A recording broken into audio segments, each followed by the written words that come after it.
Gần đây, vùng đất Tây Tạng huyền bí và tráng lệ đã chào đón một vị khách đặc biệt, đó là nghệ sĩ Vương Nhớ Bác. Chuyến đi Tây Tạng của Vương Nhớ Bác là để tham gia quay phim tài liệu về băng tuyết của Liên Hợp Quốc, sử dụng máy quay để ghi lại sự hùng vĩ và mong manh của các sông băng và kêu gọi thế giới chú ý đến việc bảo vệ sông băng trước biến đổi khí hậu. Bất chấp thời tiết lạnh giá ở Tây Tạng, Vương Nhớ Bác vẫn kiên trì với nhiệm vụ của mình và sự chuyên nghiệp của anh ấy thật đáng ngưỡng mộ. Trên mạng xã hội, người hâm mộ rất phấn khích và đăng tải những hình ảnh chụp lại cuộc gặp gỡ của họ, khen ngợi Vương Nhớ Bác không chỉ đẹp trai, vui vẻ mà còn là thần tượng trẻ đầy năng lượng tích cực.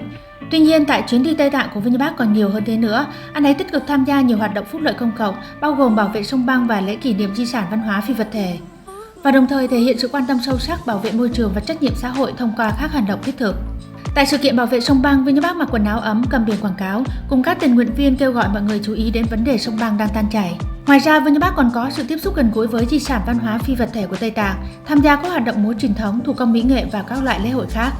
Và đồng thời cảm nhận được nét quyến rũ văn hóa độc đáo của Tây Tạng, sự xuất hiện của anh ấy không chỉ làm tăng thêm sức hút cho những sự kiện này, mà còn giúp nhiều người hơn nữa tìm hiểu về di sản văn hóa phi vật thể phong phú của Tây Tạng. Lời nói và hành động của Vương Nhớ Bác ở Tây Tạng tràn đầy năng lượng và tích cực. Cho dù là giao lưu thân mật với người hâm mộ hay tham gia các hoạt động công cộng, anh ấy luôn gây ấn tượng với mọi người xung quanh bằng thái độ lạc quan của mình. Trong những điều kiện khắc nghiệt, anh ấy vẫn giữ được thái độ chuyên nghiệp, thể hiện tính chuyên nghiệp và tinh thần cộng đồng cực cao dù đang quay video quảng cáo hay tham gia các hoạt động từ thiện. Cư dân mạng đã phát cuồng vì chuyến đi Tây Tạng của Vương Nhớ Bác. Có người nói rằng cuộc phiêu lưu tự nhiên của Vương Nhớ Bác ở Tây Tạng đã khiến anh ấy trông rất đặc biệt, chân thực và thoải mái. Hình ảnh chân thực này đã khiến cho mọi người cảm thấy thân thiện và truyền cảm hứng cho chúng ta có nhiều trí tưởng tượng hơn về cuộc sống.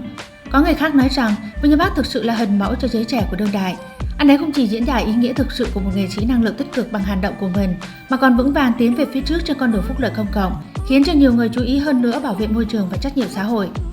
Điều đáng nói là Vương Nhớ Bác có mối quan hệ sâu sắc với Tây Tạng. Ngay từ trận động đất Tây Tạng cách đây vài năm, anh ấy đã lập tức quyên góp hàng cứu trợ cho vùng thiên tai thông qua quỹ hàng hồng. Thể hiện ý chí sâu sắc của anh ấy đối với phúc lợi công cộng, sự xuất hiện khiêm tốn của anh ấy ở Tây Tạng đã quay một video quảng cáo về bảo vệ sông băng, đã phản ánh cam kết và trách nhiệm của anh ấy với tư cách là một thần tượng trẻ tuổi. Khi chương trình quốc tế bảo tồn sông băng 2025 đang đến gần, hành động của Vương Nhớ Bác chắc chắn có một ý nghĩa sâu rộng. Anh ấy đã sử dụng sức ảnh hưởng của mình để lên tiếng bảo vệ môi trường, kêu gọi mọi người chú ý đến việc bảo vệ sông băng.